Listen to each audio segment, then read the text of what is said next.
Welcome back everyone to another episode of Vegetarian Cooking with JJ. Today I'm going to be making a dish that hails from Valencia, Spain. Paella, the popular and delicious dish.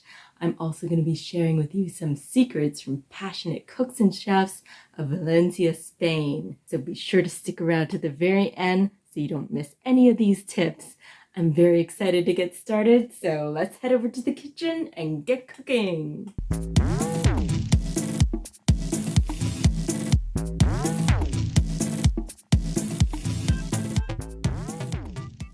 This is a delicious vegan paella we're going to be making today. Woo! First of all, we're going to get our oven preheated to 425.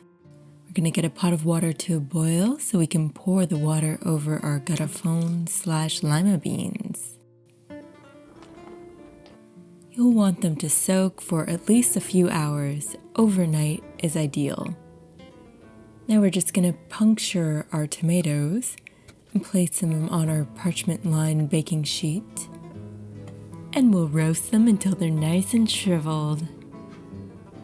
Now we're just going to chop off the ends of our green beans.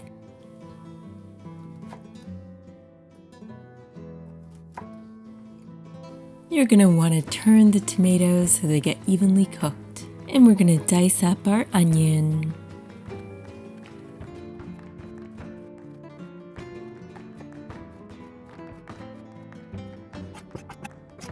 We're going to chop off the stems of our button mushrooms. And we have our Yves Spicy Italian veggie sausages. We're just going to slice them up. And we have our Gardein Beefless tips. We'll just get those ready in this dish here. I'm using about half a package, maybe a little bit less. Turning our tomatoes so they evenly cook. And we're going to microplane 5 cloves of garlic.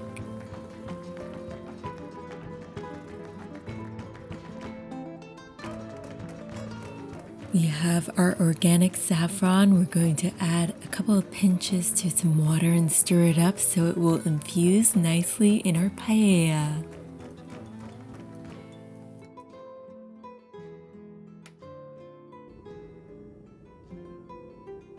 Our tomatoes are shriveled enough, so we'll take them out of the oven and we'll let them cool before we peel them. We'll set our stove top to medium, get our pan nice and hot, and add our olive oil to our pan. Secret number 1, the pan, aka paella. So, paella actually means pan in the Valencian or Catalan language. So if you say paella pan, you're really just saying pan. So traditionally the carbon steel is used as a pan. It is a very cheap material, however it is a very good conductor. And once you remove it from the heat, it cools down quickly, so this prevents the overcooking of the rice.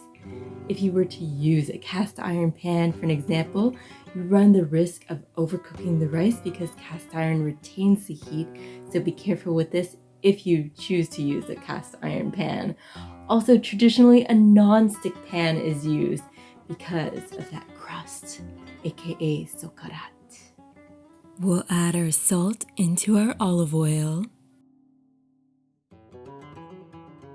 And we'll add our vegan meats.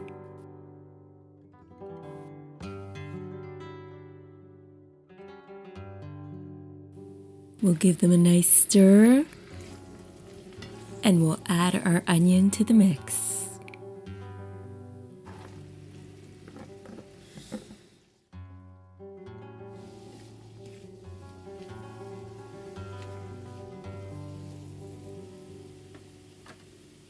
Our tomatoes have cooled off, so we're going to peel them.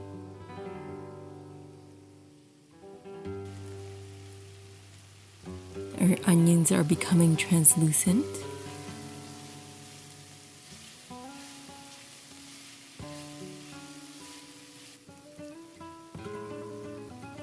We're going to reduce our heat to low for now. I'm just going to de-stem the tomatoes.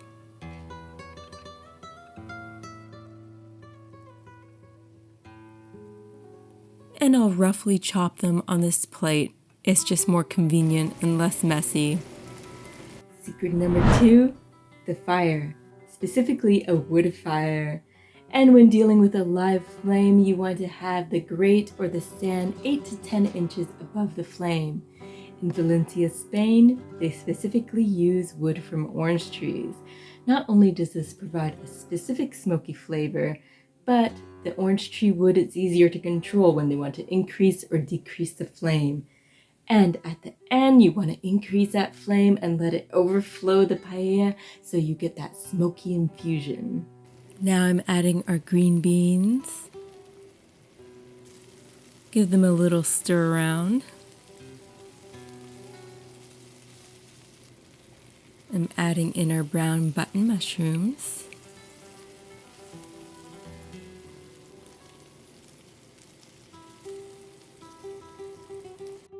Now I'll add our roasted, peeled, and crushed tomatoes here.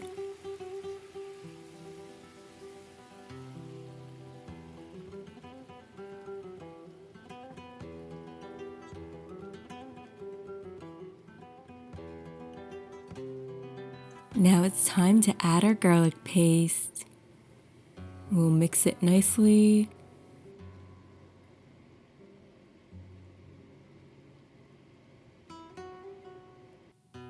Now we'll add our saffron liquid. Mix it in.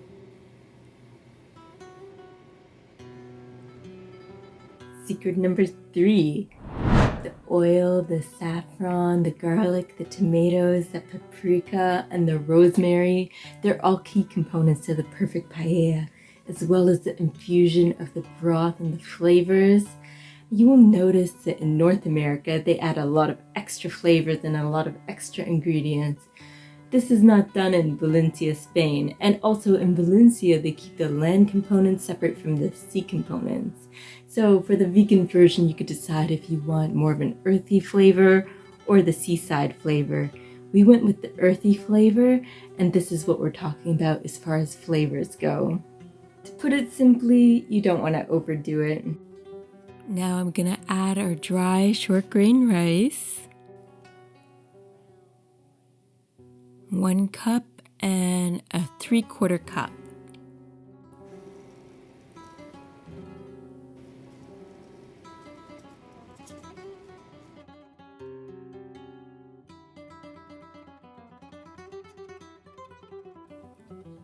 We'll give it a gentle mix so that the flavors get incorporated. Now I'm adding our Garrofón / lima beans. Mix it up.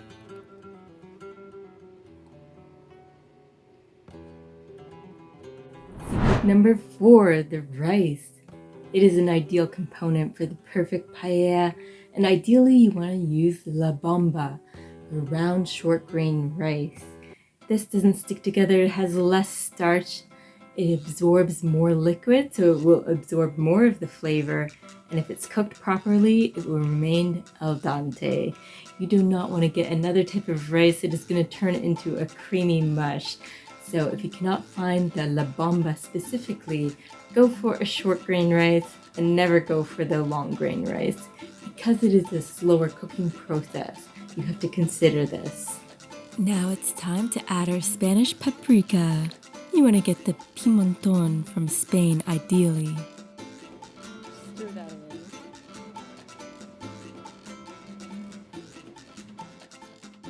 For my own personal touch, I'm going to add a couple of dried out red chilies. This isn't really part of any traditional recipe per se. I thought it would add a nice flavor. And I'm adding 1 cup of low sodium veggie stock and another cup of water.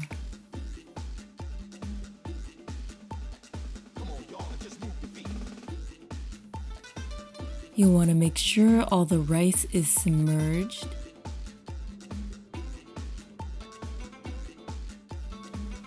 Spread it out evenly. We're adding liquid smoke to provide a smoky flavor. Feel free to add the amount suitable to your taste. I just want to make sure everything gets its flavor coating before we leave it be. Now I'm adding the sprig of rosemary. I'm just going to push it down to make sure the flavors infuse. Secret number 5, the beans. The beans traditionally used in the Valencian paella are called Garrofón beans, aka lima beans, aka butter beans. They have a buttery, smooth texture. They absorb all the flavors nicely in the paella, and you will notice there's a distinct difference of these beans' texture in comparison to other beans. Also, there's a nutritional benefit, of course. You got some protein, iron, some folate, some fiber, some B6 and manganese, and more.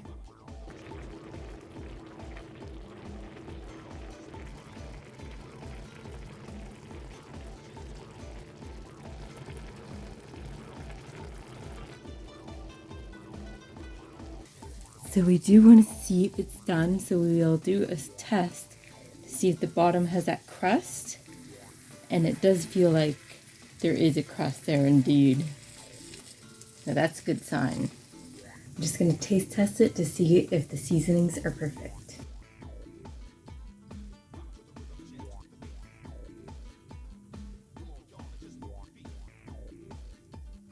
I'm going to add a touch of salt and some pepper.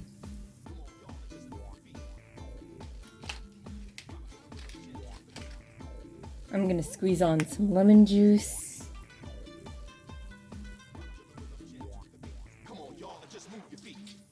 I'm just going to put the chilies on top so that they're seen.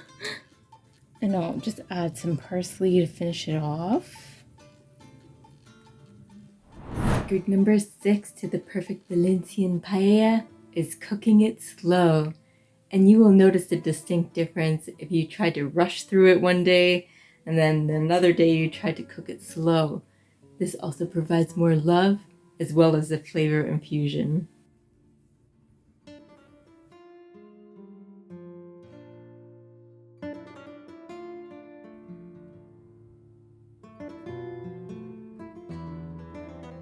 Finally, last but not least, secret number 7, the crust, aka sokarat. It's important not to be anxious about this. You want to arrive at it in the perfect time. So after incorporating all the ingredients, you want to make sure that the base remains undisturbed for the remainder of the cooking time. And guess what? Guess who gets to try the sokarat in the end? Is the abuelo or the abuela, the grandfather or grandmother. This is a traditional thing. After finishing the paella, they get to scrape off that beautiful sokarat.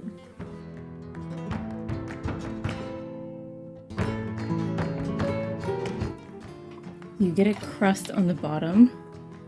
See that browning? That's what we're going for. And you make the vegan paella. You want that nice browning on the bottom. It gives it a nice flavor. Okay, so I'm gonna try it now. I'm trying to get a little bit of everything.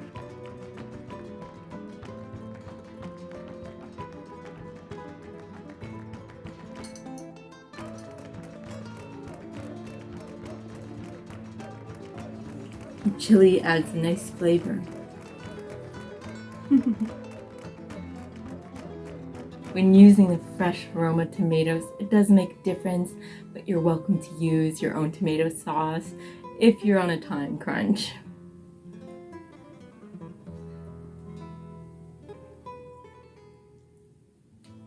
So there you have it, another delicious recipe to add to your recipe booklets. If you've enjoyed this video in any way, shape, or form, remember to hit that thumbs up button, subscribe to my channel. There's going to be a new video every Monday. We travel the globe in my kitchen, and we keep things interesting in my kitchen and in yours. Bon appetit!